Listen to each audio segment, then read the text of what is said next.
Hey y'all, so today I'm going to be doing my end of 2016 book haul. So it's been quite a while since the last time I did a book haul. I'm pretty sure the last one I did was at the end of the summer, and it's not because I've been lazy or not wanting to make a book haul, but it's simply been because I haven't really been buying that many books. And the reason I haven't really been buying as many books lately is because I haven't really been reading as much lately as I was in the beginning of the year. And so I've been accumulating books a lot slower, and I have been accumulating them over about 4 or 5 months at this point, so I figured it was time to do a book haul, and I have, I think, 12 books to show you today. And I'm going to be trying to go in as close to chronological order of buying them as possible. So the first two books I'm going to show you today are actually a duology, and those are the two books in the Orange Complete Collection by Ichigo Takano. In these two bind-up complete collection volumes, there are only 2 volumes, but I think that the original publication was 5 volumes. Either way, this is the complete series that I have here. I checked these out of the library and I read both of them in a single day, and I absolutely fell in love with this story, so I ended up going ahead and buying both volumes of the series. I did talk about both of these in my ranking of my favorite series video, so I will go ahead and link that up in the cards, but this was just a really cute and heartwarming story of friendship. So in this story, our main character gets a letter that is purportedly from her future self, in which her future self says to watch over this boy that is going to be a new student that day. And so this story follows our main character and her group of friends and this new boy that joins their group of friends, and it's just such a heartwarming story of friendship, and it's so adorable, and I loved it. So yeah, after reading both of these volumes, I fell in love with the series and had to pick them up. And you will probably be seeing these sometime in the near future in some sort of favorites of 2016 list. I don't know, maybe. The next book that I got was one that I got in either late August or early September, and that is House of Leaves by Mark Z. Danielewski. So I haven't read this yet, and the synopsis is very complex, so I can't really describe it too much, but overall it's this very complex story about this house and about this video that's made about the house, and it's kind of one of those stories that has a lot of layers to it that the reader has to kind of peel back and put together. I got this because I was really in the mood for something complex like this, and I'd been wanting to read this for a while,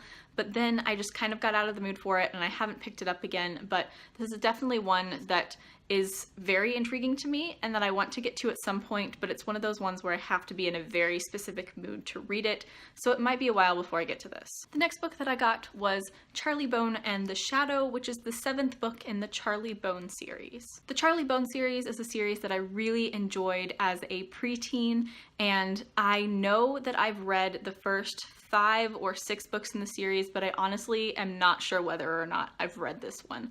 I want to say I haven't, but it's been such a long time that I just don't remember. But quite a while back, I ended up selling my copies of the series to half-price books, stupidly, and I've been collecting the series again ever since then, and I finally found a copy of this one in the same editions as the other ones that I have. I keep thinking about doing a reread of the series at some point, but I haven't gotten around to it yet. I'm not sure when or if that will happen, but this is a series that I really enjoyed as a kid, and I definitely want to return to it at some point, even if it's not in the immediate future. Next up is a book that obviously I was going to get, and that is Harry Potter and the Chamber of Secrets, the Illustrated Edition by J.K. Rowling. Honestly, both this year and last year, I almost forgot that this was coming out, and then I remembered a couple days in advance and pre-ordered it.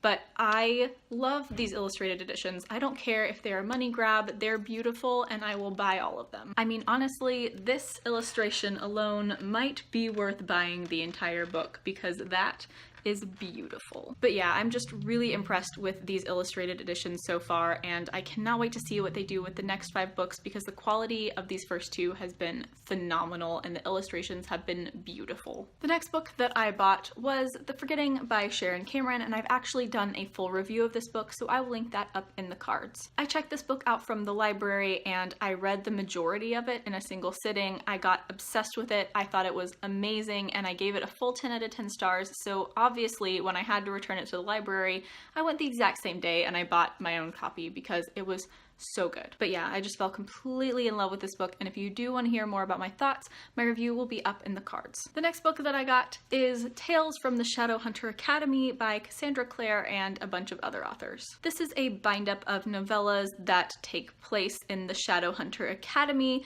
between the Mortal Instrument series and the Dark Artifices series. I have yet to read any of the novellas in here. I do know what they center around, and I don't want to say anything because it could spoil the Mortal Instrument series, but overall, I'm excited to get to this. I'm a little hesitant because novellas are not necessarily my thing, and it took me a while to get into the Bane Chronicles, but that being said, I love the Shadowhunter world, and I'm very excited to delve back into it and then to get into Lady Midnight finally. The next book that I got is one that is very near and dear to my heart, and that is Dan and Phil Go Outside by Dan Howell and Phil Lester. I actually was a little bit late to the party on this one. I totally forgot that it was a thing that was coming out because they've been releasing so much stuff lately.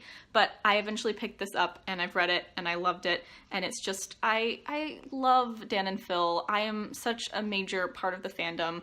I love the two of them so much, and I obviously was gonna get this because I have the amazing books Not on Fire. If you don't know anything about this book, Dan Howell and Phil Lester are pretty major YouTubers, and over the past year they've been touring around the world doing their tour, which is called The Amazing Tour is Not on Fire, and they decided to make a book documenting that tour. So it's just full of a lot of silly pictures and stories from tour, and I loved experiencing this because I didn't get to go to the tour, and I haven't watched it yet because I don't have YouTube Red and I haven't gotten the trial yet, but I love these two, and I was very glad to get to experience The Amazing Tour is Not on Fire through this book. Next up is Love Story by Jennifer Eccles. So a little bit of the backstory is necessary for this one. So over the past month and a half, I've been working on the first draft of my story, and it is a cute contemporary story, and it kind of put me in the mood to read cute contemporary stories. And there was this cute fluffy story that I used to love in junior high and high school called The Boys Next Door, and it was by Jennifer Eccles.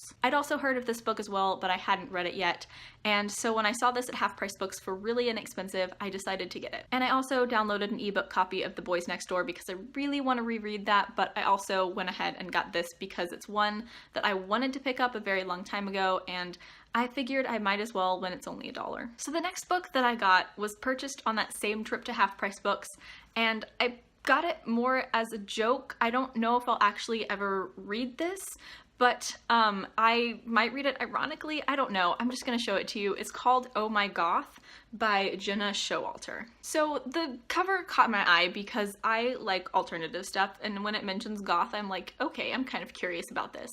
But the premise sounds absolutely ridiculous, and I couldn't not buy it after reading the really silly sounding premise. I'm not gonna read the whole premise to you because it's rather long on the back, but essentially the main character of the story is very non-conformist and very goth.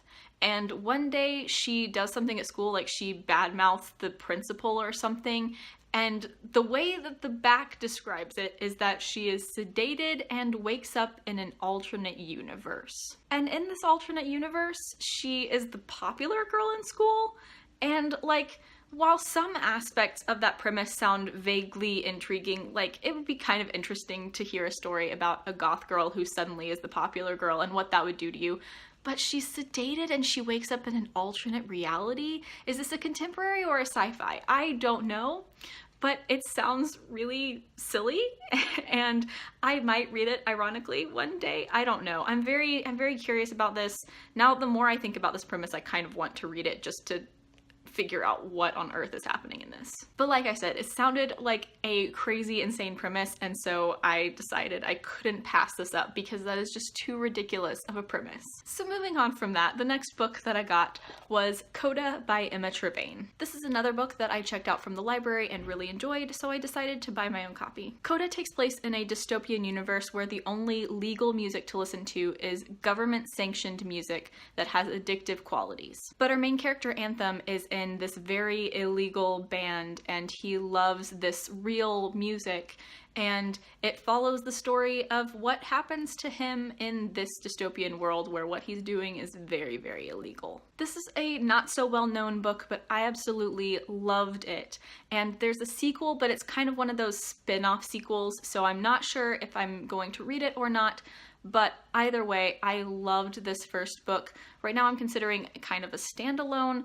Either way, it's amazing. I loved it. I cannot wait to read other books by Emma Trevane because there are a few that sound really, really good. And finally, we're down to the last book that I bought, which honestly kind of sounds like my dream life wrapped up into a single book, and that is London Belongs to Me by Jacqueline Middleton. Reagan from Peru's Project recently read this and reviewed it, and when I heard the premise, I freaked out. Because essentially this is a book about a girl who graduates from college and moves to London hoping to become a playwright. And not just that, but she's really geeky and loves all these fandoms that are very British, and there's like a cute romance and a lot of friendship in here, and this just sounds really adorable, and it sounds like exactly what I wish my life were like. So obviously I couldn't help myself. I had to get it. I'm hoping to read this very soon. It's about to be my winter break, and so I'm going to be picking this up probably sometime over that break. So that is it for my end of 2016 book haul. I'm very glad that I've slowed my book buying down a little bit and that I've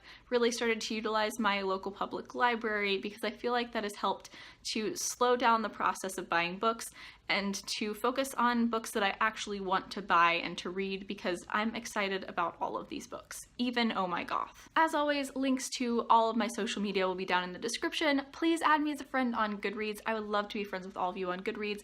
Like, comment, subscribe, all that jazz. Thank you so much for watching. Bye!